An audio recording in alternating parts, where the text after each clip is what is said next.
Accra. Citi Prime News at 12 midday. Update you on all the running stories and connect you to the newsmakers. Citi News.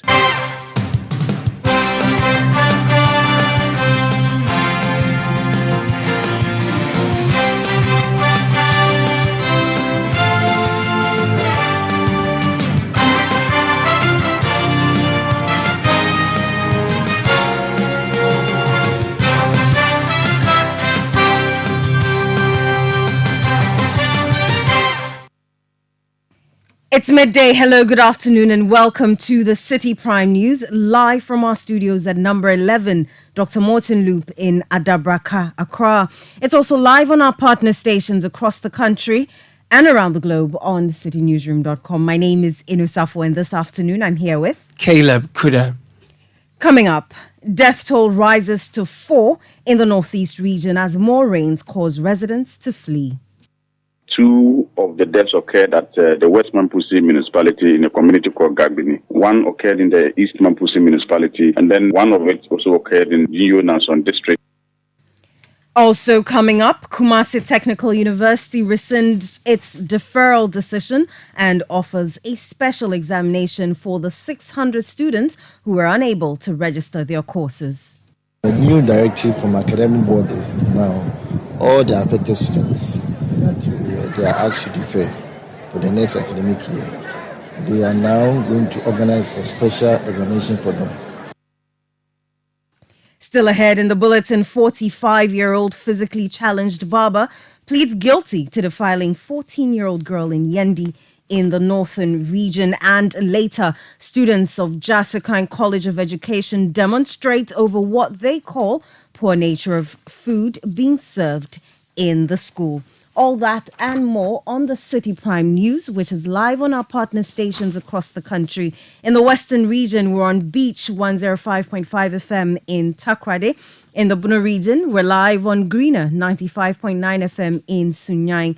In the Ashanti region, Focus 94.3 FM in Kumasi. Also Orange 107.9 FM also in Kumasi. In the Volta region, we're live on Revival 99.3 FM in Tajiwu. In the Northern region, Radio Bimbela 91.9 FM.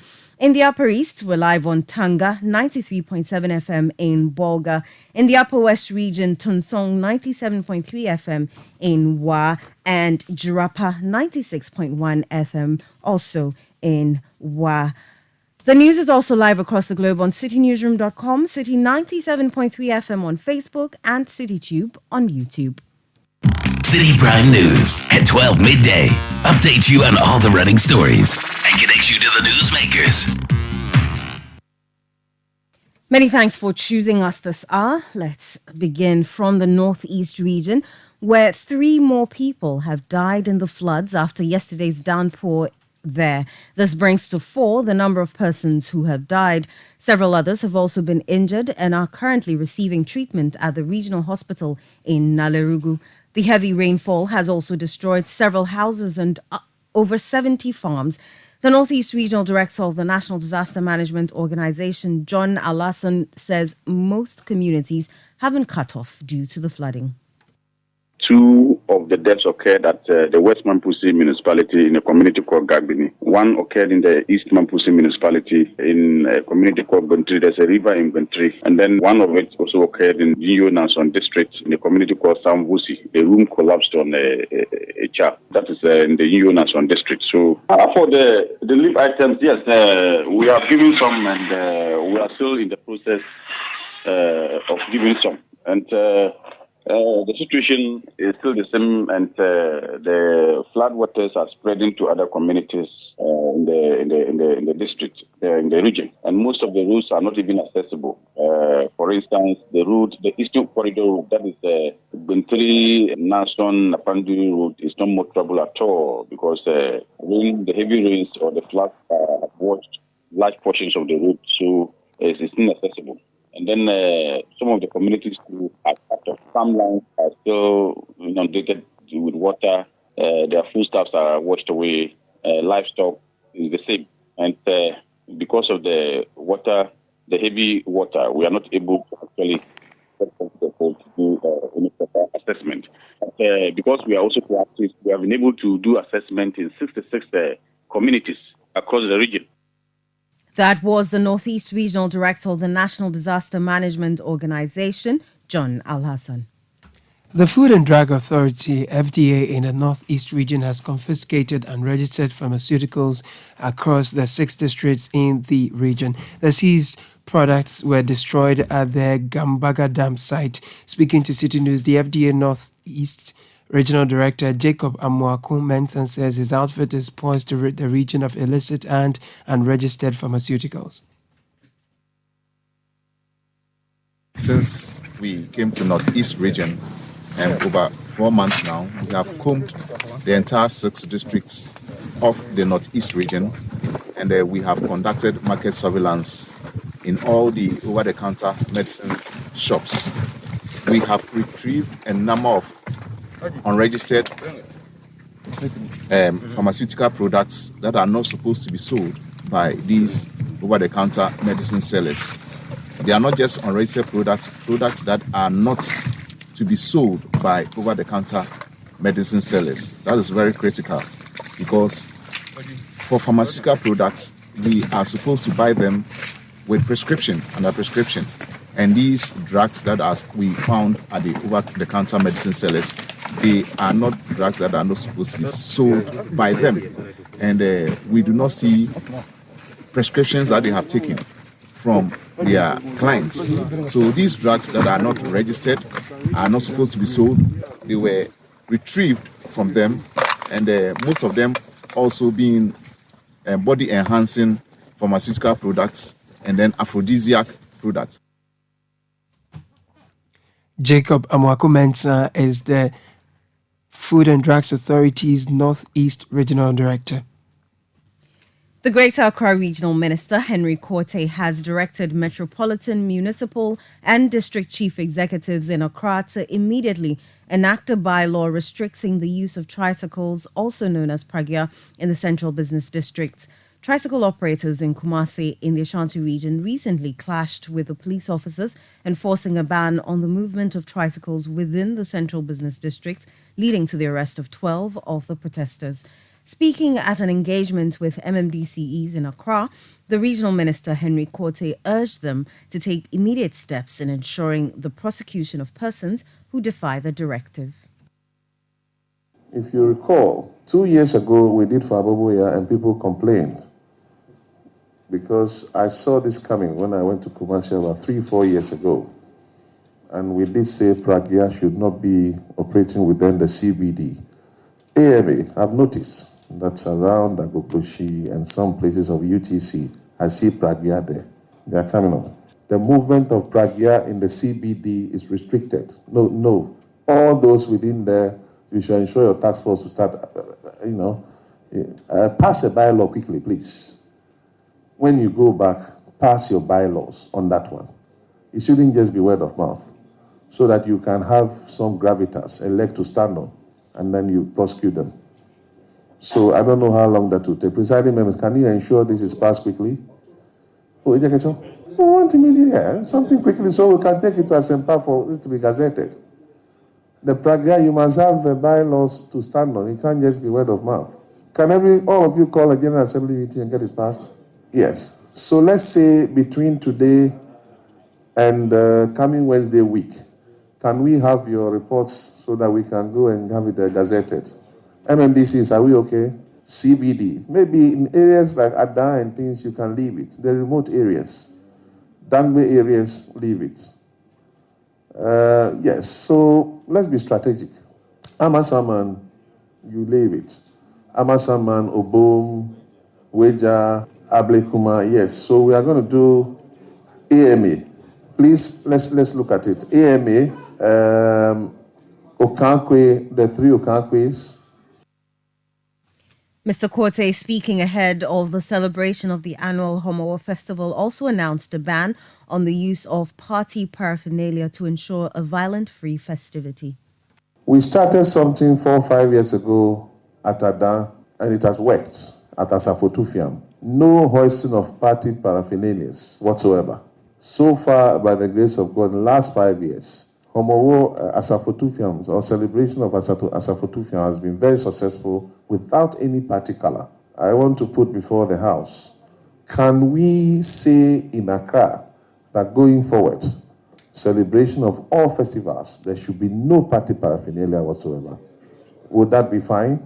So is that the pleasure of the House? Let's see by hand. At the close of the meeting, it has been decided that going forward, all celebration of festivals in Accra, there should be no party paraphernalia whatsoever from Adan to Langwa. In fact, that one is a ban. Ban on the use of any party paraphernalia during festivals in the Greater Accra region. It's a complete ban. No T-shirt, no flag, nothing. Greater Accra Regional Minister Henry Korte there.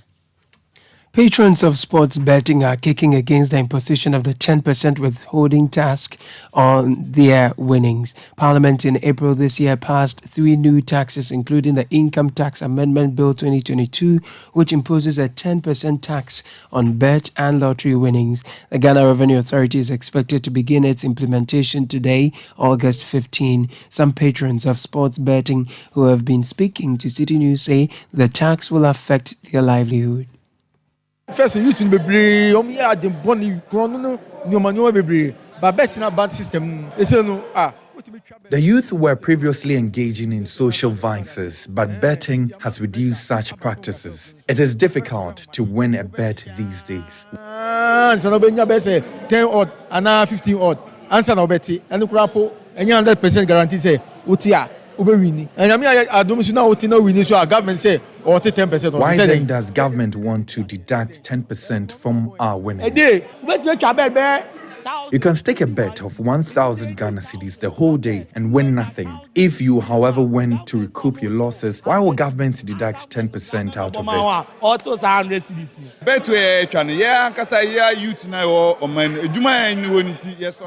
We engage in betting due to unemployment. I don't understand why government will deduct 10% from our bet winnings. The youth are opposed to it.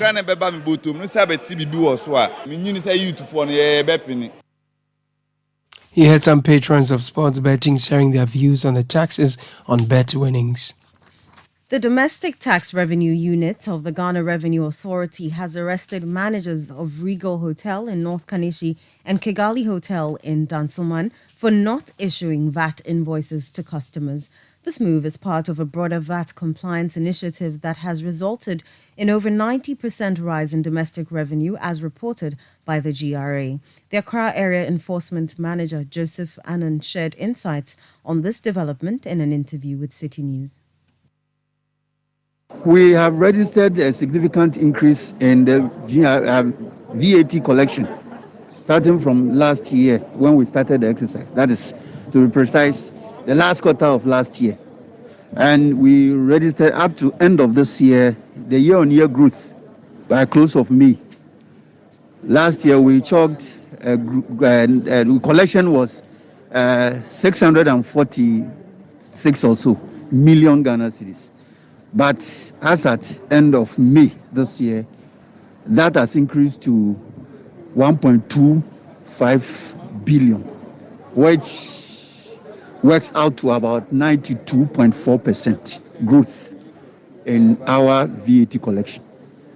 So I think the exercise is actually yielding some good returns for GRA and of course for Ghana. Yes. But you went on a break for a long time. What happened? Yes, we went on a break. Not really. We went on a break with the media, but we're still doing some purchases behind the scenes. But we did that because, at times you need to allow some space so that there wouldn't be that media fatigue. But we're still on the foot working. Joseph Annan is the Accra Area Enforcement Manager for the Ghana Revenue Authority. Officials of 3 institutions who were picked up for data law breaches yesterday have been granted bail and expected to reappear before the Police Criminal Investigations Department, CID, on Thursday. A Data Protection Commission has begun an exercise to clamp down on forms of breaches by data collectors. On the first day of the exercise, 5 entities were captured to have violated data laws. 3 out of the 5 entities had their officials picked up for questioning at the police CID. The entities are Quick Credit and Investment Micro Credit Limited, Hisense Ghana, Morocco Fast Food, Ajabing, Akrasi and Co. and Bemwa Royal Hospital. Giving an update, the head of Corporate Affairs and Public Relations Manager at the Data Protection Commission, Anna Maria Amisa, said entities captured to have flouted data laws will be made to comply with existing laws. Companies that were picked up yesterday have been questioned. They have taken their statements and they have been released on bail to report on Thursday for further interrogation and questioning. Those that had claimed that they had begun some form of registration have also been asked to bring proof of that initiation, but that is not to say that proving that you initiated registration with the Commission makes them compliant. Registration with the Commission has a due process that needs to be followed. And so if you have not done that, then it doesn't make you compliant. Many data controllers get phone calls or notices from the Commission, and all they do is go on the site and then begin registration, which makes them pending. It makes their process pending, and they think that that is proof enough to show that they have been compliant, but that is not the case. So the companies have been asked to report back on Thursday. Anna Maria Amisa is the head of Corporate Affairs and Public Relations Manager at the Data Protection Commission. Meanwhile, the enforcement exercise continues today to prosecute data collectors who are not complying with Data Protection Act 2012. The management of the Kumasi Technical University has reconsidered its decision to let over 600 students defer their programs following their inability to register their courses for the semester. The university's academic board, at its emergency meeting yesterday, agreed to organize special examinations for the affected students. However, only students who pay their fees in full and the appropriate penalties will qualify to write the special exams. Acting University Relations Officer of the Kumasi Technical University, Joshua Pia, encouraged the affected students to promptly get in touch with their respective heads of departments before next Tuesday. The new directive from academic board is now all the affected students that they are asked to defer for the next academic year. They are now going to organize a special examination for them. So the good news is they are not going to wait till the next academic year, but they are going to organize examination for the special one after this second semester exam. They are not part of the second semester exam. This is a special one that they are going to do for them. And then the directive is that all students, affected students, should register or go to their department, heads of department, and submit their details for consideration by 22nd of August. And this one, I don't think there's going to be any extension. So I implore that the students should do that. And then they should also make sure that they are in good standing. When I talk of good standing, full payment of fees and penalties, then you should know that that is the consideration that they are going by. So students who have issues should also make sure that they do what is needful before the set date is passed. And also there are students who are in national attachment, they don't write exams, but they need to register. So such students also see their heads of department and make sure they are registered and they don't have issues to continue their program. Acting University Relations Officer of the Kumasi Technical University, Joshua Apia. The affected students, who are excited about the latest decision, say they will take full advantage of the opportunity. We were very happy to get that positive news from the management. So at this very moment, I would like to thank the management, especially the VC, the Pro VC, and other management who I can't mention their names over here. That's all that we needed. And now that we've got that opportunity, I have told all the affected students to do their possible best and register for the courses before the due time will affect us again. They've issued a notice that we should write letter to our HODs and our deans. Then they will register us and we will come back and write. But right now, they've not opened the portal yet. We are just praying that they should open the portal so that we will register our courses. And we thank everybody who helped us in this. And we thank the management of the board for changing their decision too. It wasn't easy, but alhamdulillah. It wasn't easy. Yesterday, they told us that we are to defer our course. We should defer our course.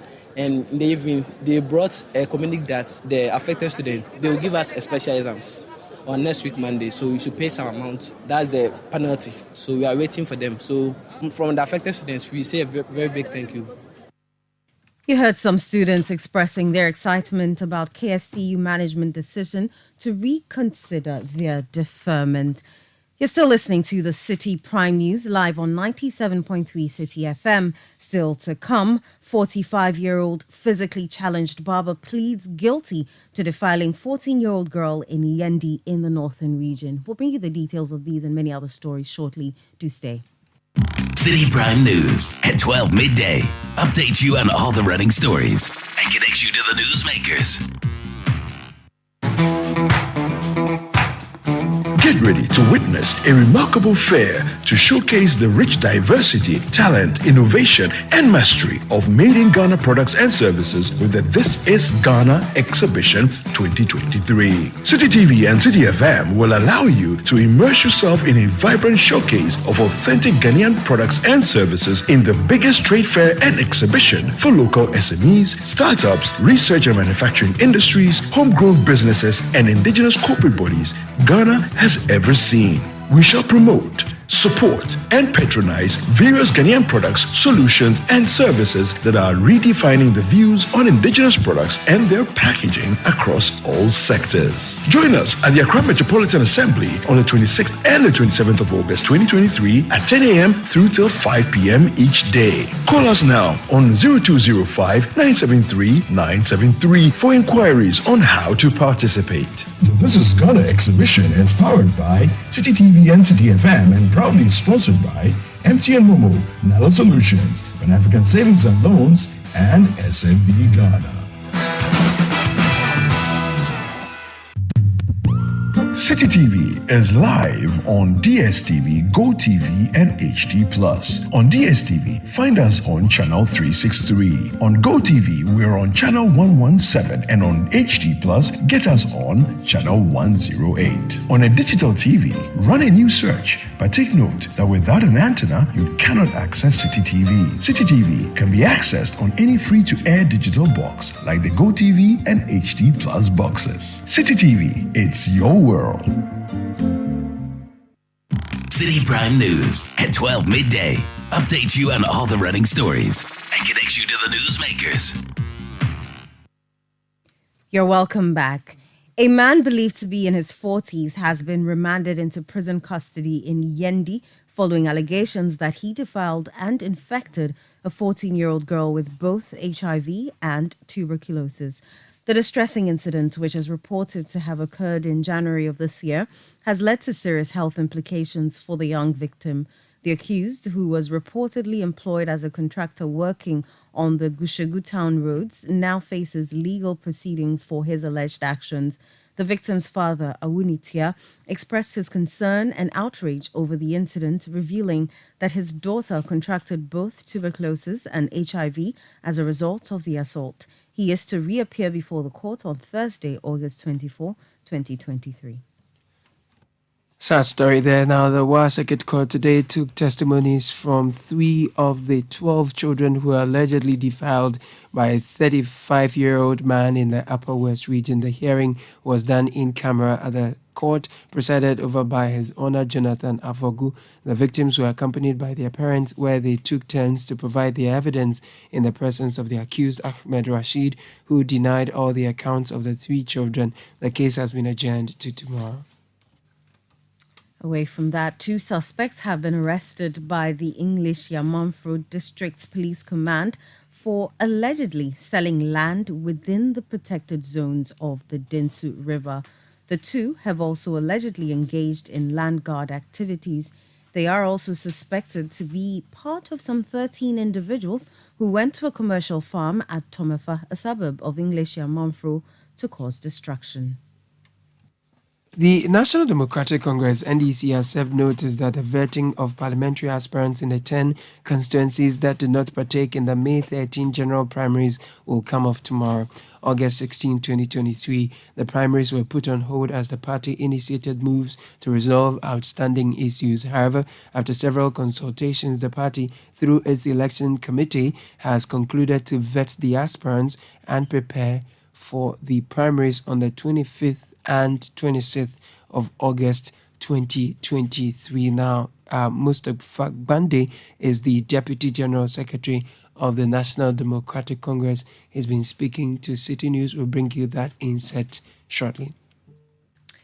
The new Patriotic Party in the Volta region has witnessed a surge in activity as aspiring candidates file their nominations in orphan constituencies. As the political atmosphere intensifies, several individuals have stepped forward to vie for the parliamentary seats, bolstering the party's chances in the region. Citi News' Desmond Salasiago has been monitoring and has more in this report.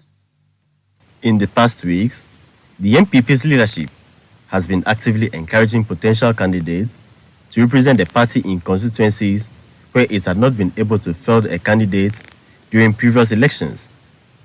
These constituencies, termed orphan constituencies, hold significant importance as they present a unique opportunity for the party to strengthen its presence in the traditionally opposition-dominated Volta region. With the nomination deadline fast approaching, hopeful candidates have been seen queuing up at the party's offices to file their nominations. The party's nomination process, which emphasizes internal democracy, has resulted in keen competition as multiple contenders vie for the ticket to represent the MPP in the orphan constituencies. The Hohoe constituency, which is the only seat the MPP has in the 18 constituencies in the Volta region, is however exempted, but sources say the incumbent MP, John Peter Amau, will still compete for the seat. In the Kpando constituency, where the incumbent NDC MP won't be seeking to be re-elected after she was defeated by Sebastian Dare, MPP Setawu Abuja says she is confident of winning the seat for the MPP when she is elected to become the parliamentary candidate on the ticket of the MPP. She said, when given the nod, the Kpando constituency will be elevated to the level it deserves. She is, however, facing stiff competition from the MC of the Kpando municipality, Geoffrey Badasu. We're bringing a lot of energy on board, and we wish that we put our people first, and also to make Kpando shine as it used to be in the past. Because at first, when you hear about Kpando and you hear about Nuatro, you know straight they are talking about Kpando. Also, if you hear our dialect, it's different from all the other dialects. As soon as you speak your language, everybody, it's a distinct and a unique dialect that it tells you where you come from. So we are a unique people, and I think that we need to take our place in the Volta region. Dr. John Yao Elebulu also submitted his nomination forms at the MPP's North Town constituency office. According to him, he is the best person to bring development to the North Town constituency, as the current MP has neglected his constituency to fight on behalf of the NDC. If you look at the constituency and you see the suffering of the people not being represented well in Parliament by the current MP, I feel that all the work I've been doing at the University of Ghana as a senior lecturer and coordinator for the West Africa Center for Crop Improvement, where I've been able to raise more than $10 million in support of projects, managing those projects with our professors, I believe that I can bring the same energy to support the people and transform their lives. Some party members in the North Town constituency who spoke to Citi News noted that Dr. John Xavier Elebulu is the best candidate to lead the party. He has what it takes to be there to challenge the incumbent of North Town, Honorable Kujetu. In that class, he is there. In terms of academics, he is there. In terms of pedigree, he is there. He has all what it takes. And then he joined this race because people call. The youth are calling that he need to come and get a job done so that we can flip North Town for MPP. In the Central Town district as well, the current DC, Thomas Mozonya, is also tipped to contest for the ticket of the MPP. Speaking to Citi News, Deputy Secretary of the MPP in Ho West, Stephen Akpabli, says some of the aspirants have picked their nomination forms and are yet to file. According to him, the process has been smooth so far, but however noted that no constituency executives have picked nomination forms and noted that this has not been as a result of the party's directive for executives to step down before filing or picking their nominations. One person, in the person of Dr. David Togbe Mfojo, picked nomination form. He has since not filed yet. After that, that was last week. One other person, one young man, coordinator for that matter, also picked a nomination form. That's Godwin Mauto Wanka, also picked nomination form. He is yet to file. And we are also hearing that other two persons may pick nomination form. That's the current DCE and also a former chairman of the constituency. That's Honorable Erevini Gumwe and Honorable Apa. They are yet to pick nomination form. But the information we have so far indicated that they may be picking nomination forms anytime soon. One major constituency which the MPP wants to capture in 2024 is the whole central constituency. The current MC, Divine Bolson, says he is the best person to lead the cause for a change in the municipality as his works as an MC shows his capabilities. I'm aware it's not going to be on a silver platter because the only party the people of the constituency have been voting for or candidate have been voting for has been the NDC. To ask them to change from their normal kind of voting to follow you is going to be a very engaging affair, which I'm up to that task. When you are a skilled person, we will develop you. When it comes to education, we will develop you. When it comes to agriculture, we will develop you. When it comes to business, we will develop you. So I call it youth human development, which is stored on my agenda. Some party faithfuls who spoke to Citi News called for peace during the nomination and filing processes. They also pledged support for whoever the delegates elect to represent their constituencies during the 2024 elections. Whoever the grassroots, it's an election, whoever the grassroots has picked, that's what we will go with.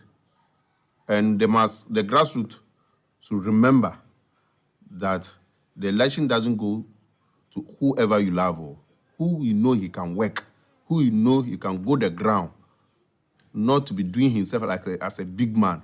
The respect, bow down, everything, go to house. That brings us the election to 2016. We got a lot of votes in the whole central.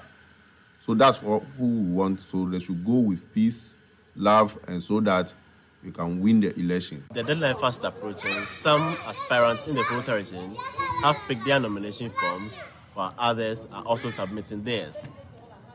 Reporting for Citi News, I'm Desmond Salasiago. Officers of the Ghana Police Service have been cited as the most likely to take bribes among all public officials in Ghana, with a prevalence rate of 53.2%. That's according to a corruption report on Ghana by the United Nations Office on Drugs and Crime in collaboration with the Commission on Human Rights and Administrative Justice and the Ghana Statistical Service. There is more in the following News Desk report. The 2030 United Nations Agenda for Sustainable Development acknowledges corruption as a key obstacle to development. Ghana adopted the National Anti-Corruption Action Plan, NACAP, in 2014 to tackle the menace following broad stakeholder consultations. As part of the demands of NACAP, Ghana is obligated to conduct scientific studies on corruption to make the implementation of the plan more effective. It is for this reason the Commission on Human Rights and Administrative Justice and the Statistical Service, with support from the United Nations Office on Drugs and Crime, have conducted a national population survey on corruption. This report represents a survey of 15,000 respondents in all 16 regions of the country, both in rural and urban areas. According to the findings, police officers are the most susceptible to bribery among all public officials, with an alarming prevalence rate of 53.2%. Elected public officials also feature in this report, but at 2.9%, representing some of the least likely officials to take bribes. However, the Ghana Immigration Service and the customs officers of the Ghana Revenue Authority ranked high on public officials most susceptible to bribery, with 37.4% and 33.6% respectively.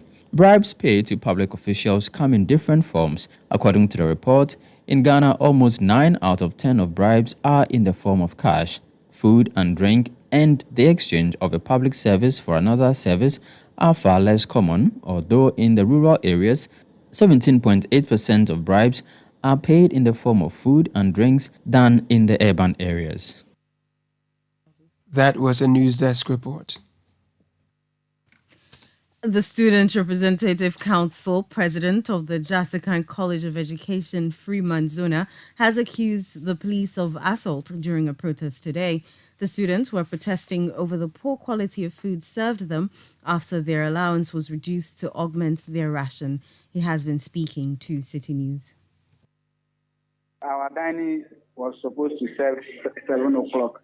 But when I got up, I realized that my colleague decided not to eat the food, in a sense that our allowance has been reduced by 51 cedis to be added to the feeding component. But yet, so we take porridge without bread, sometimes without even sugar. Even you go and the thing will be fermented.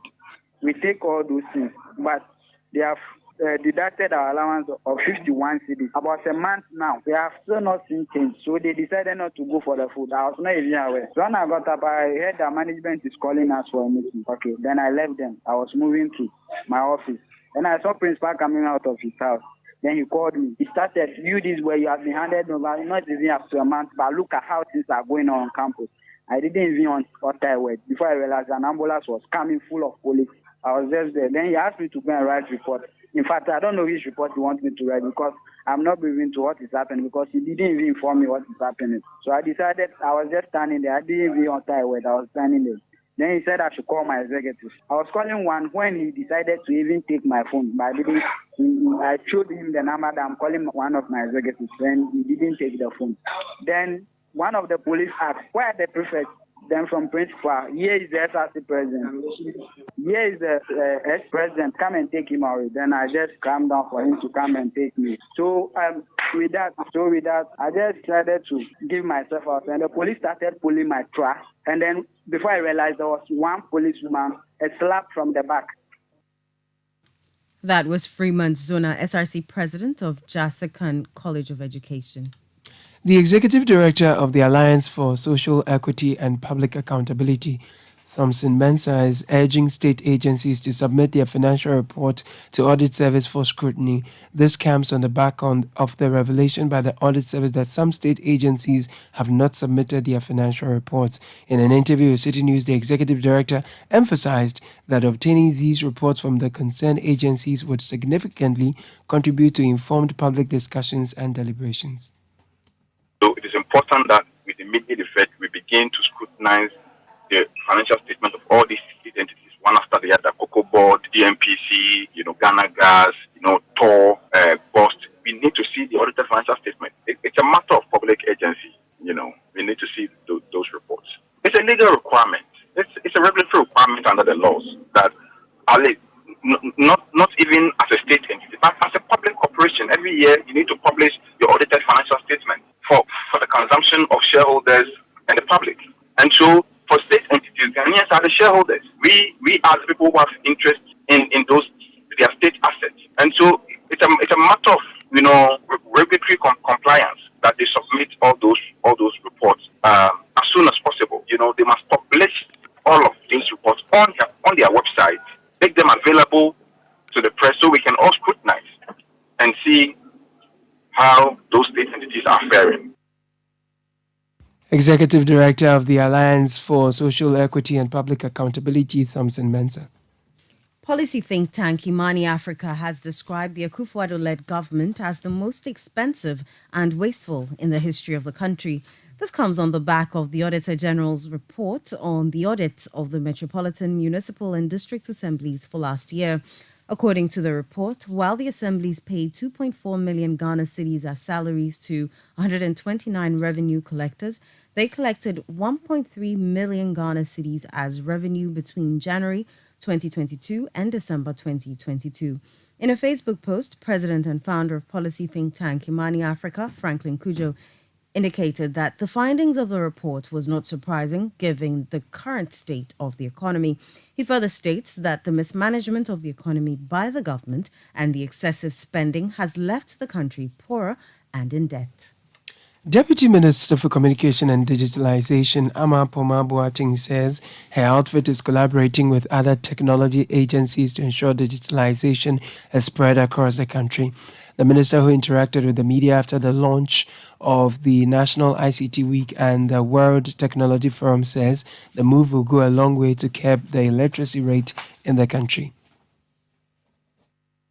NITA and the Ministry of Communications and all our agencies. We have data protection, we have cyber security, we have Ghana Meteorological Agency, we have Ghana Post, we have rural telephony and all of that. So all our agencies will be part of this, and they would also create more awareness. And through our partners with academia, we also do our bit.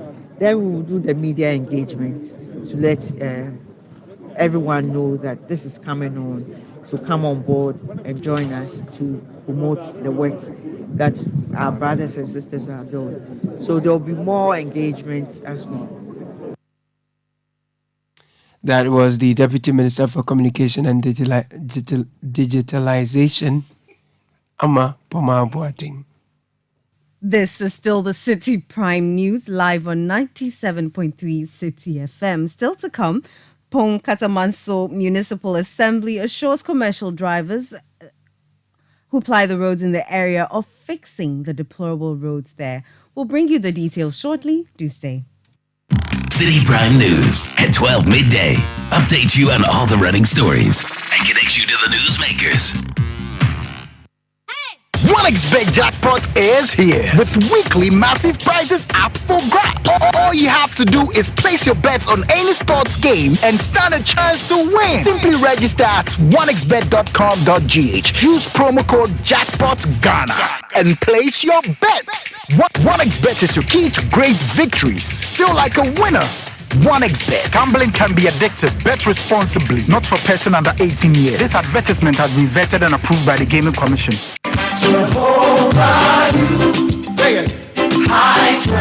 Ultimate Charismatic Center presents Apostolic and Prophetic Invasion with Dr. Jamal Harrison Bryant, Reverend Eastwood Anaba, and your host, Prophet Akwesi Ajimai Prempe. Date 20th August to 3rd September. Morning sessions start at 9 a.m. Evening sessions start at 6 p.m. Venue, Ohima Plaza, East Legon. For more information, call 0207 053 165 or visit www.prophetprempe.org. Ultimate Charismatic Center, Arena of Prophecy, Center of Manifestations.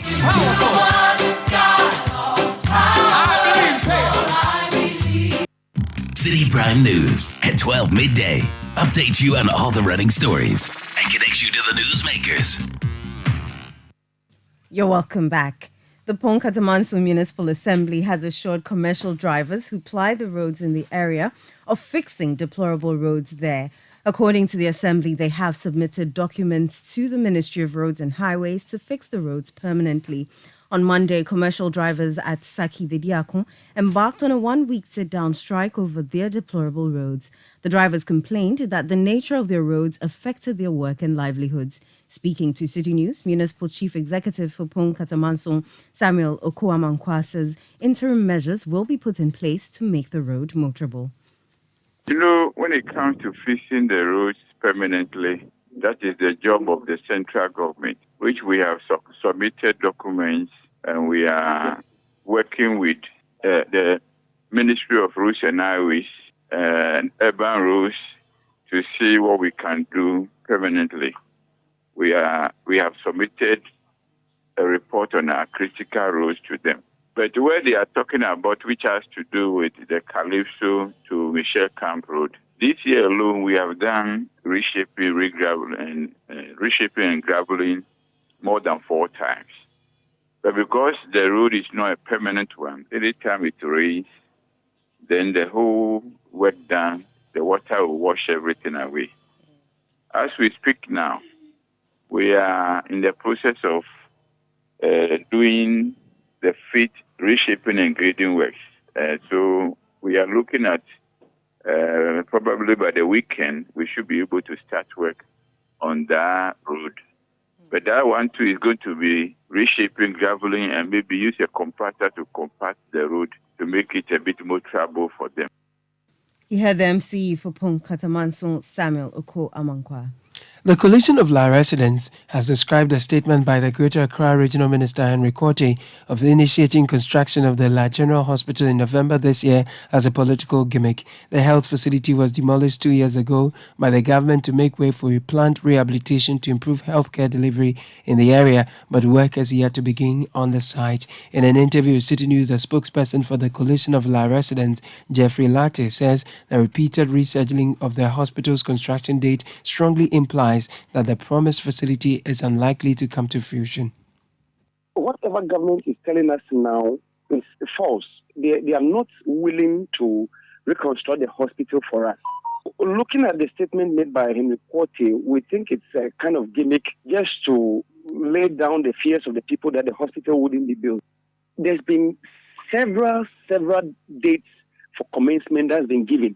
The last one before Henry Quartey's information was made by Dr. Anthony Isiasa, the presidential advisor on health, who said just about 2 or 3 months ago that the La General Hospital project has been placed under the Agenda 111 and that government was going to begin the construction just about 3 months ago and that they were going to complete just around December 2024. Now Henry Quartey has also come in, giving us a different date for commencement, which is November. So who are we to believe? Who do they expect us to believe? Henry Quartey is not telling us the truth. Spokesperson for the Coalition of La Residents, Jeffrey Latte. The residents of Abomiao, a farming community near Mpakadan in the Esujaman district of the Eastern region, are facing significant challenges that affect their daily lives. Access to basic necessities such as clean drinking water, healthcare, proper sanitation and well-maintained roads are severely lacking in the community. The absence of a CHIPS compound means that residents must travel to neighboring villages even late at night on motorbikes to seek medical treatment in case of emergencies. Citi News' Neil Niamate Kanaku visited the area and shed light on the struggles faced by the residents of Abomayao. Inhabitants of Abomayao, a farming community located near Mpakadan in the Esujaman district of the Eastern region, have had long-standing issues with access to reliable portable water as young and old trek for miles just to fetch untreated water from a stream for their daily use. Lack of access to potable water is not the only issue confronting residents of the area. According to them, the lack of a health facility, bad roads linking to the main road and a public place of convenience have been a major challenge, stifling development of the community. The most thing we need is clinic, because from here from our place, from Pakadan to Frankodia or to our point is too far. Maybe the thing is emergency.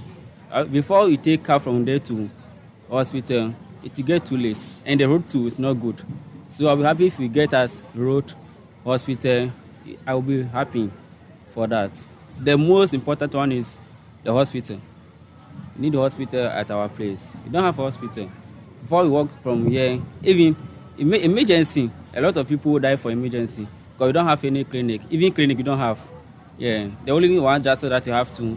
At times, if you go, you don't have the drug that you need. So you have to walk from there to other place.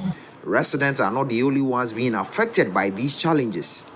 Teachers who are posted to man schools in the area often leave unceremoniously or seek immediate transfer weeks after reporting for duty. The nature of the community has prevented a lot of teachers from staying in the community. So no teacher is currently staying in the community.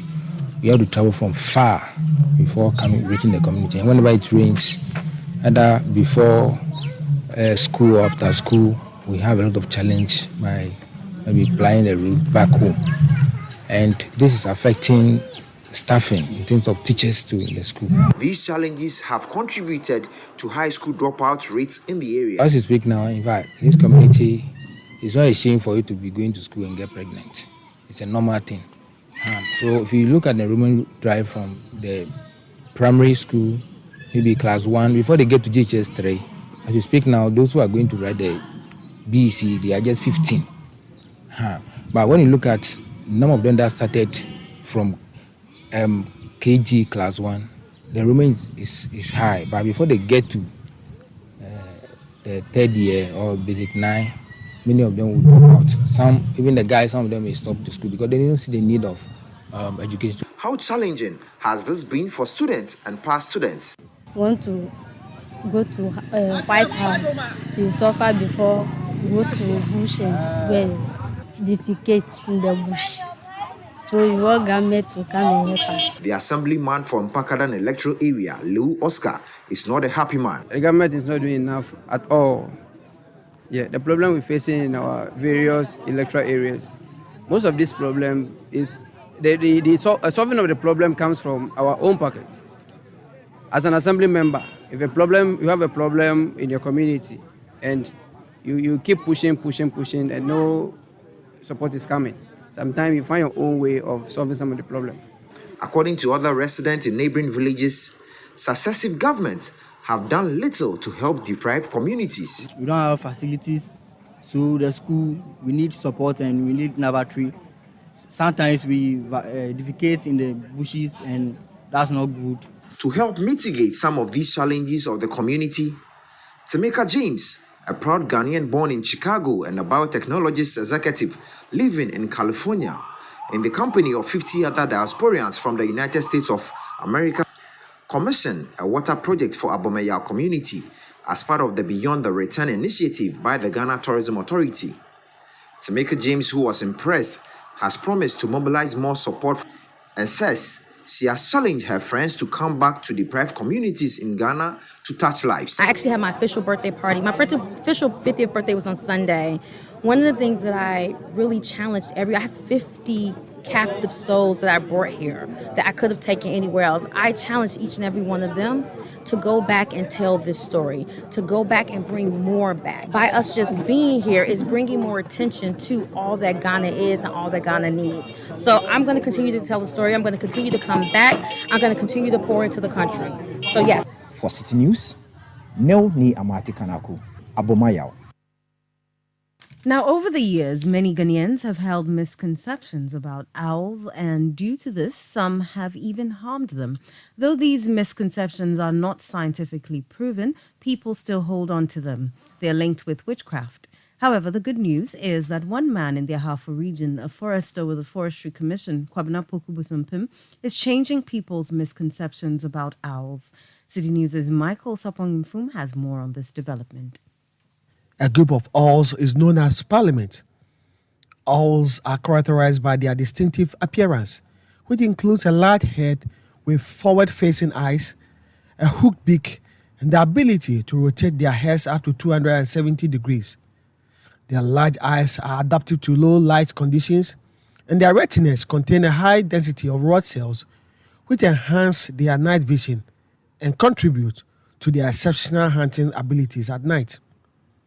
Within Ghana, a total of 17 owl species have been identified, including the greyish eagle owl, barn owl, African Scoops owl, pearl-spotted owlet, African wood owl, northern owl, white-faced owl, among others. Regrettably, these birds have suffered from unfounded superstitions held by people who sometimes kill them. They say owls have witchcraft. Nevertheless, a transformative figure has emerged who is gradually reshaping these misconceptions linked to owls. Kwabena Poku Busumpim, the Ahafo Regional Director of the Forestry Commission, has taken proactive measures to safeguard the owls in the country, starting from his region. I keep saying I love owls, and I'm creating that awareness and sensitization for the protection of owls in Ghana. Because I realize that owls are very, very important for the ecosystems. Owls ensure a balance within the ecosystem. Owls control the population of mouse and other smaller mammals and rodents in around farms, in around houses, whatsoever, and they ensure that balance in the ecosystem. I also realized that there are a lot of misconceptions about the owls, a lot of misconceptions often rooted into superstition. It is believed that because the owls only flies at night, it is nocturnal. People believe the owl is associated with witchcraft. People even believe it is a witch in itself. It's a companion or messengers of dark spirits and the like. It is often believed widely that an owl crossing your path in the evening portends a bad omen for you. If an owl settles on top of your house, it means somebody in the house has been marked for death by witchcraft. And as a result of these misconceptions, often based on superstition, not backed by science, people hate the owl. They do not want to see the owl. And given the opportunity, they will harm the owl. What even motivated me to act fast was the activity of a certain small church around my neighborhood, where they killed an owl. They dismembered the wings, the legs of the owl. And even when the owl was dead, certified dead, they were praying and casting out some supposed spirits within the owl, because they believed the owl coming so close to the church was probably targeting a member of the church for death. In pursuit of this mission, Kwabena Poku Bosompin remains actively engaged on the field, armed with his camera, capturing videos and images of owls to tell his stories on the need to protect these creatures of the night.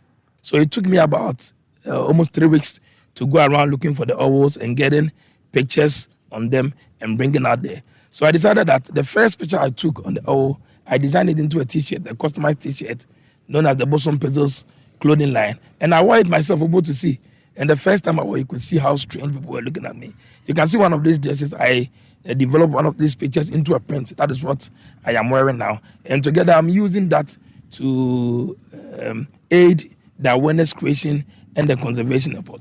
I managed to put up a documentary, a 10-minute documentary, and shared it on all social media platforms. It's on Facebook, Bosom Pesos, YouTube, Bosom Pesos, Twitter and Instagram, the same Bosom Pesos. And I shared it across my contacts on WhatsApp, on all other social media handles, for people to watch and come out with their own views about the owls and to demystify them. He's also calling for the protection of the habitats of these owls.